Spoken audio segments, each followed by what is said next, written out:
Hi, it's me, your resident plancer, and today we are plotting my new novel. If you guys saw my last writing vlog, we did some brainstorming for the project that I'm going to be working on this November, which is my first ever sequel. It is the sequel to Unraveling, which is a new adult fantasy with enemies to lovers romance and dystopian vibes. Today we are plotting the book, and that is not something that I did last time I wrote a first draft. I am a plancer.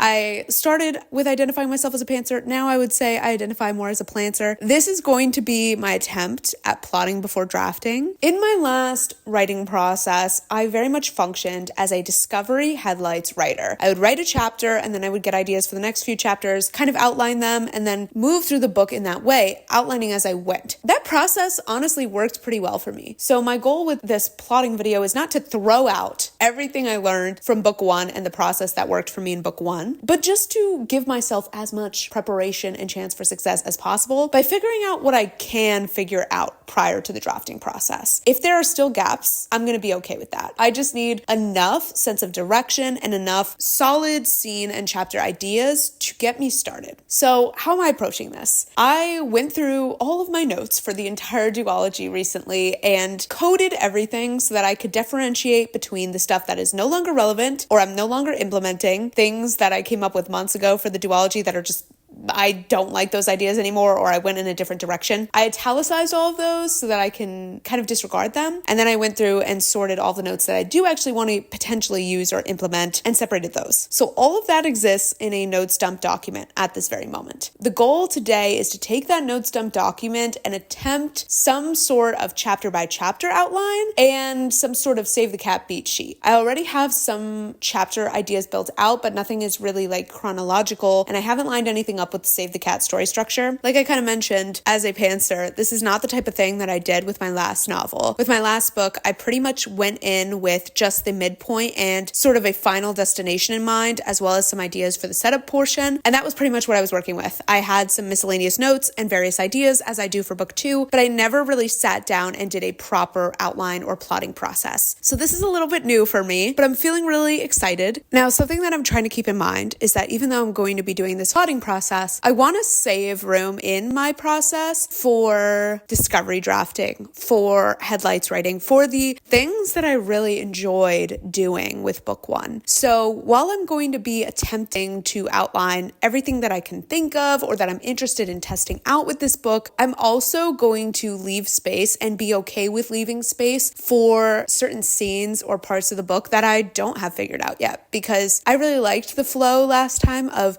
discovering my story through the drafting process. And even though my goal is to set myself up for success as much as I can by outlining a bit more in advance, I don't want to lose the joy and the fun of pantsing a project. So I'm really going to be striving for that kind of middle ground, that sort of planter approach of consolidating and giving myself as much information and ideas as possible to really like fuel my creativity with material and give myself like kindling for my fire. But at the same time, let me see, can I bring that metaphor full circle? Letting the flames have a bit of a mind of their own and letting them build on themselves. I did this once in another video where I did an absolutely insane analogy metaphor. I'm sorry, I can never remember the difference. I guess this is just part of my brand at this point. I want to go to Barnes. It's already pretty late in the day, I'm not gonna lie. It's a Monday. I spent 4 hours this morning tidying the apartment because one, I like to start my week with a clean apartment. It puts me in such a better mental headspace, and we just did not get to cleaning this weekend. We were doing other stuff. I wanted to set myself up for success this week. Two, I was filming, so if I'm being totally honest, I wanted the apartment to look decent when I was filming. And also, I'm just trying to get better about prioritizing, getting myself and my space in order and like put together before I get into like grind mode of trying to get things done, because I just feel better that way. And I'm in such a lucky, privileged place right now to be #unemployed and be able to take that time on a Monday morning to just like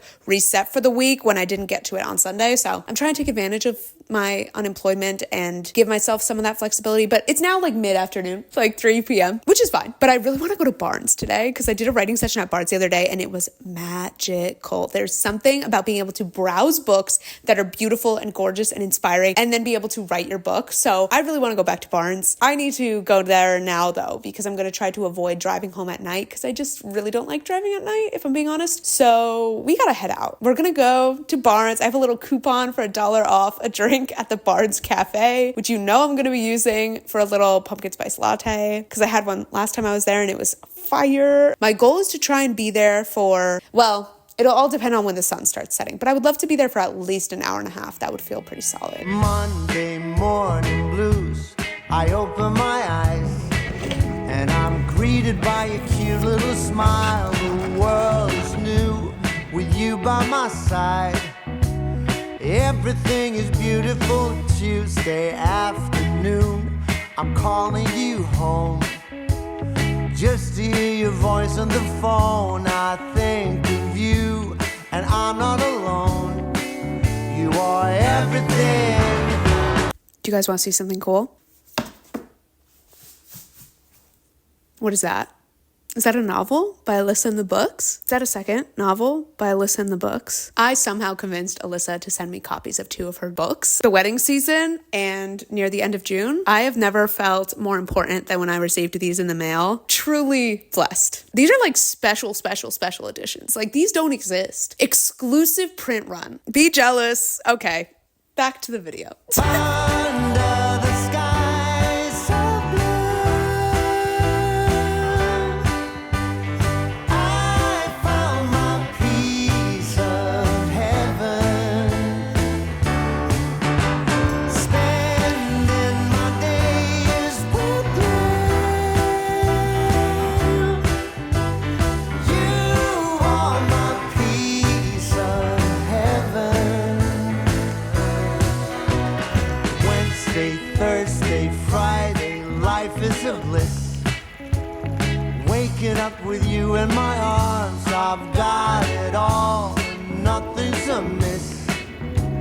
Everything is beautiful. Hi, good morning. Happy Tuesday. It is a nice little gloomy, cozy day in Seattle. I did my yoga this morning, got ready, you know, the usual drill. I was listening to the book playlist while I made breakfast this morning and just kind of like dancing around my apartment. I also hit 5,000 subscribers this morning. I feel like I'm on the verge of crying. Everything just feels very sweet and fulfilling right now. But anyway, I'm very excited to dive back into the outlining. But first, let's chat a little bit about how the Barnes and Noble session went yesterday. So I managed to get, I think, 13 scenes in chronological order, although I'm sure there are scenes in between that I'm just not aware of or that I don't have figured out yet, which felt really good. We almost got to around the midpoint action. I figured out some answers to some things that were very mysterious to me previously, including like what their overall mission is, like what is the thing that they're going to do when the midpoint happens. There's like a bit of a battle going on in this second book. So I needed to figure out like what was their game plan? What's the strategy? There's like a big meeting where they discuss strategy and I'm like, what are they actually talking about in that meeting? I finally kind of figured out some ideas or some places to start in terms of that substance, which is great because that's going to be like the driving force of like their goals throughout the book, which I think is really important. So the thing I do still need to like really polish is us understanding why they're doing all of this. I feel like motivations does not come the most naturally to me to convey well. I need to understand why they're staying in this place, why they're participating in this battle. And I think I do have ideas for the justification. I just need to like make that clear and also make the arc of them coming to that conclusion natural, because I don't think it should be a thing where they decide in a split second that they're down for this. It needs to be more like gradually as things happen, they come to that conclusion. And literally as I was saying that, I just thought of something else. Honestly, that's how you know that I've been spending a good amount of time working on this book, because the ideas are coming kind of naturally. So yes, I got 13 scenes outlined yesterday and I'm feeling really solid about all the ideas and things that I was coming up with. I felt like I was able to string together a lot of the just like miscellaneous scene ideas that I wasn't sure how they were going to fit puzzle piece wise, and things are starting to come together pretty nicely. There's a lot of characters returning in book 2 from book 1, and I'm really trying to make sure that I'm timing their returns well. So far, I figured out when I'm going to reintroduce a fair few of the characters, but there's still one more character that I want to come back into play, and I'm not sure when that's going to happen, so I still need to figure that out. Like I mentioned earlier, I'm historically a headlights writer, so my main hope is that before November, I can have up to the midpoint pretty solidly outlined, I'd feel very good about that. And as long as I have a vague idea of the ending, which I do, and I'm starting to get more ideas for the ending, which is huge, I feel like I'll have enough direction to get a really solid start in November. But I did make some at least preliminary decisions on some big question marks, and that is a huge win. And then I can test those things and see how I feel about them.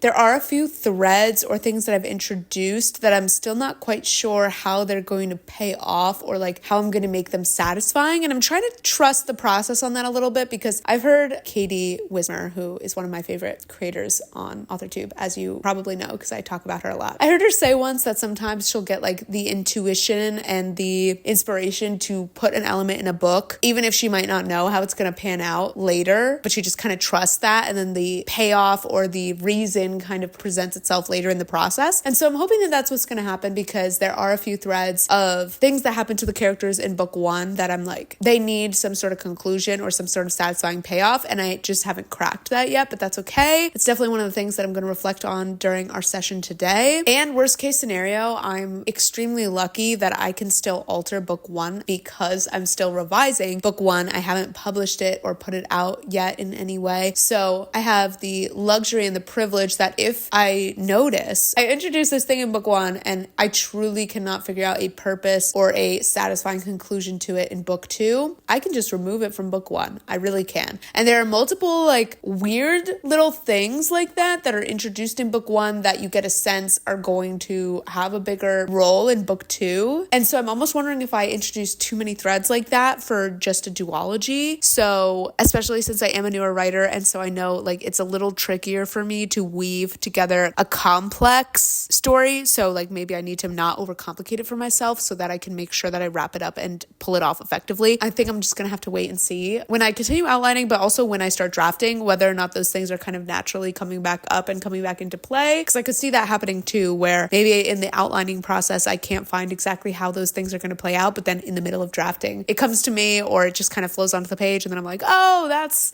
why that was there. Anyway, with all that being said, we're going to head out to one of my favorite cafes to do a little writing, and it's also where I have my writing group. I'm going to bring my little computer. I would love to get at least up to the midpoint solid, and maybe also just explore some options for how I could tie up certain plot threads, and then I'll feel really, really good going into November. I'm already at a point with this outline that I feel equipped enough to start, and that's a huge win.